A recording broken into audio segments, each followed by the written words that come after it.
Meenakshi Institute of Engineering and Technology, Tandalam, Chennai. BTech CSC, AINML, AINDS, Cyber Security, IT and ECE. சினிமாவுடன் வியூவர்ஸுக்கு வணக்கம். இந்த video நம்ம பார்க்க இருக்கிற திரைப்படம் அறிமுக நாயகன் ருத்ரா நடிப்பில் உருவாயிருக்கும் ஓஹோ எந்தன் பேபி அப்படிங்கிற படம் தான். இந்த படத்தை கிருஷ்ணகுமார் ராமகுமார் இயக்கியிருக்காரு. ஒரு 5 ஸ்டார் கிருஷ்ணா அப்படிங்கிற மாதிரியும் ஃபான்லி கால்டாஸ் அப்படின்னு கூட சொல்லலாம். ஸோ இந்த படம் எப்படி இருந்தது? இதோட ட்ரெய்லர் பார்த்தப்போ ஒரு யூத் வைப்ல ஒரு கம்மிங் ஆஃப் ஏஜ் ஸ்டோரி அப்படிங்கிற மாதிரியும் நமக்கு கன்வே ஆச்சு.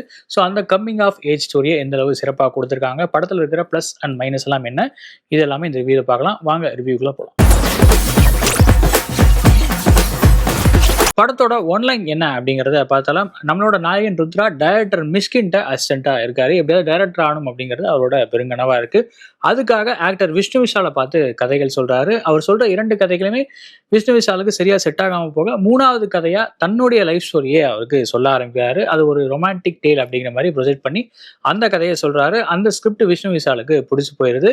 ஸோ இந்த கதையோட எண்டிங் என்னவா இருக்கு, விஷ்ணு விஷால் கூட சேர்ந்து நம்ம டைரக்டர் படம் பண்ணாரா இல்லையா, இதெல்லாம் சொல்ற படம் தான் ஓஹோ எந்தன் பேபி. படத்துல நடிகளோட பங்களிப்பெல்லாம் எப்படி இருந்துச்சு அப்படிங்கிறத பார்த்தலாம். அறிமுக நாயகன் ருத்ரா அந்த ஸ்கூல் போர்ஷன்ஸ்ல நல்லாவே நடிச்சிருக்காரு. அவருக்கான அந்த பிசிக்கும் பர்ஃபெக்டா செட் ஆயிருக்கு. ஒரு ஸ்கூல் ஸ்டூடெண்ட் அப்படிங்கிறத கன்வின்சிங்கா நம்ம நம்ப வச்சுட்டார் அப்படின்னு கூட சொல்லலாம். பட் அதர் தன் தட் மற்ற போர்ஷன்ஸ்ல இன்னும் கொஞ்சமே நடிப்பு சிறப்பா தேவைப்பட்டிருக்கு. அது கொஞ்சம் லேக் ஆகிற ஃபீல். முக்கியமா எமோஷனல் காட்சிகள்ல இன்னுமே கொஞ்சம் ரியலிஸ்டிக் டச் இருந்திருக்கலாம். அதுவும் அந்த இளமை பருவம் அப்படிங்கிற மாதிரி டீல் பண்ற சீன்ஸ்ல இன்னுமே கொஞ்சம் மெச்சூரிட்டி தேவைப்பட்டிருக்கு. அது சுத்தமா மிஸ் ஆகுது. பட் டைரக்டரா கதையை அப்ரோச் பண்றது அந்த மாதிரியான விஷயங்கள்ல அந்த ஆக்டிங்ல ஓரளவு மெச்சூரிட்டி தெரியுது. கதையின் நாயகியாக மித்திலா பால்கர் தமிழ்ல அறிமுகமாயிருக்காங்க. நிச்சயமா நடிக்க தெரிஞ்ச நடிகைன்னு ஆல்ரெடி இவங்க பாலிவுட்ல பேர் எடுத்தவங்க தான். ஸோ இதுலயும் நல்ல ஒரு ஸ்கோர் பண்ணியிருக்காங்க. நிறைய எமோஷனல் காட்சிகளும் தேவையான எமோஷன்ஸை கடத்திருக்காங்க. அவங்க வர காட்சிகள்ல சிறப்பான பங்களிப்பு கொடுத்துருக்காங்க அப்படின்னு சொல்லலாம். நாயகனின் நண்பன் கேரக்டர்ல நிர்மல் பிள்ளை ஒரு சிறப்பான பங்களிப்பு அந்த ஸ்கூல் போர்ஷன்ஸ்ல வழங்கியிருக்காரு. அவர் பண்ற சில இடங்கள்ல வர அந்த ஹியூமர்ஸ் சிறப்பாகவே ஒர்க் அவுட் ஆயிருக்கு. அன்பார்ச்சுனேட்லி அதுக்கப்புறம் அவரோட கேரக்டர் கொஞ்சம் டவுன் பிளே பண்ணிட்ட மாதிரி ஒரு ஃபீல் இருக்கு. பட் நெவர்தலெஸ் நீட்டான ஒரு பெர்ஃபார்மன்ஸ். மற்றும் ஒரு ஸ்ட்ராங்கான சப்போர்ட்டிங் ரோல்ல நிவாஷினி தேவையான பங்களிப்பை கொடுத்துருக்காங்க. கதையோடய அவங்களோட கேரக்டரும் டிராவல் ஆகிறது. மற்ற மெயினான லீட் பேருக்கு அவங்களோட சஜஷன்ஸும் கதையில இன்வால்வ் ஆகுது அப்படிங்கிற மாதிரியான ஒரு சாலிடான ரோல் கொடுக்கப்பட்டிருக்கு. அதை சிறப்பாகவே பண்ணியிருக்காங்க. இவங்களை தாண்டி படத்தோட காமெடி ஏரியால Redin Kingsley and Karunakaran. Redin Kingsley surprisingly அளவா பேசுறாரு. அந்த பேசுறதும் ஓரளவு நம்மளை என்டர்டெயின் பண்ணுது.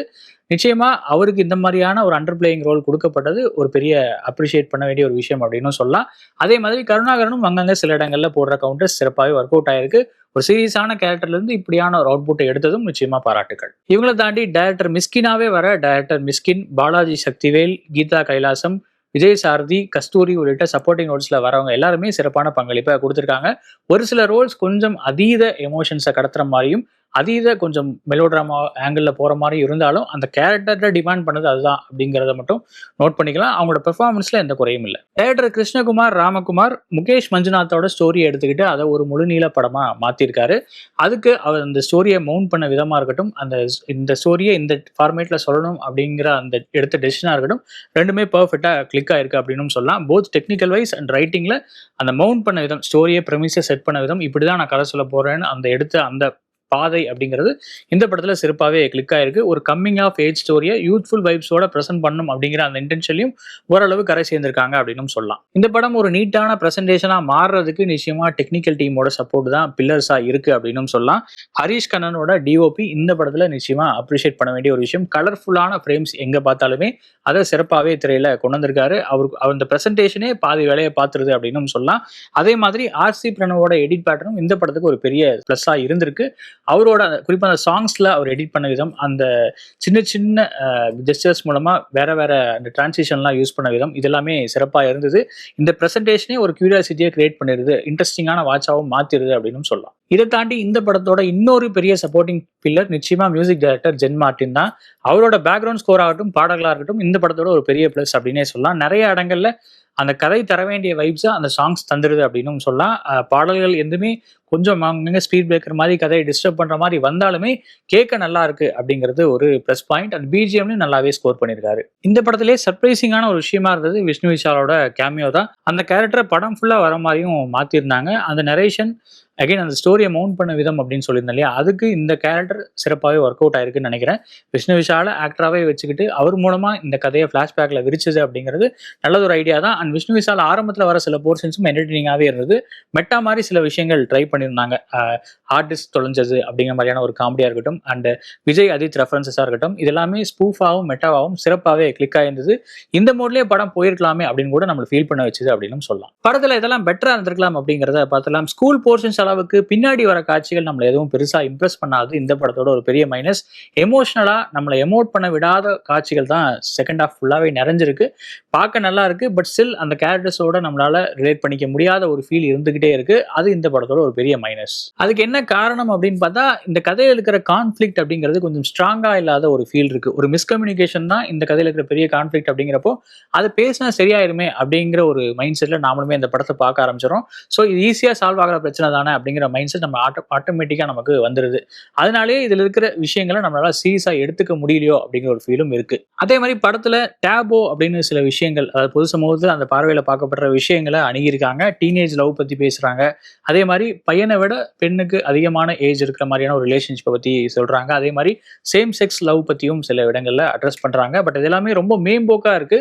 கதையில அது இன்னும் டீப்பா அனலைஸ் பண்ணல. அதுல இவங்களோட ஸ்டாண்ட் என்ன அப்படிங்கிறதையும் சொல்ல, ஜஸ்ட் அதை வந்து ஒரு சின்ன சின்ன விஷயங்கள் மாதிரி அங்கங்க டச் பண்ணிட்டு போயிருக்காங்க. அதுல ஆழம் இல்லை அப்படிங்கிறது ஒரு பெரிய மைனஸ். அதே மாதிரி இந்த செகண்ட் ஹாஃப்ல இருக்கிற இன்னொரு பெரிய பிரச்சனை என்ன அப்படின்னு பாத்தீங்கன்னா, எல்லா காட்சிகளும் ரொம்ப ப்ரெடிக்டபிளா தான் போகுது. எப்படியும் எண்டிங் இதுதான் அப்படிங்கிறதையும் நம்ம முன்னாடியே கணிச்சிடறோம். அதே மாதிரி தான் அந்த எண்டிங்லயும் இருக்கு.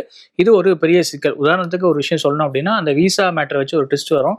இந்த ட்விஸ்ட்டை நம்ம ஃபர்ஸ்ட் தடவை அந்த விசா அப்படிங்கிற விஷயத்தை கேள்விப்படுறப்பே நம்ம கணிச்சிருவோம். அதே மாதிரி தான் அதை ப்ரெடிக்ட் பண்ண மாதிரி தான் அந்த காட்சியும் ரோல் அவுட் ஆகுது. இந்த மாதிரியான ஃபேக்டர்ஸ் இந்த படத்தை டீப்பா அஃபெக்ட் பண்ணுதுன்னு நினைக்கிறேன். அதே மாதிரி ஹீரோவோட அப்பா கேரக்டரை வடிவமைச்ச விதம் அப்படிங்கிறது கொஞ்சம் ஓவர் டிராமாட்டிக்கா இருந்துட்டு ஃபீல். ஆஸ்ட்ராலஜி ரிலேட்டடா சில விஷயங்கள் சொல்றாங்க. அது எல்லாமே அவேர்னஸ் ரிலேட்டடா ஓகே தான். பட் ஸ்டில் அது படமா பார்க்குறப்ப ரொம்ப கேரிகேச்சரா தெரியுது. கொஞ்சம் செயற்கைத்தனம் அதில் நிறையவே ஊடுருவி இருக்கிற மாதிரி இருக்கு.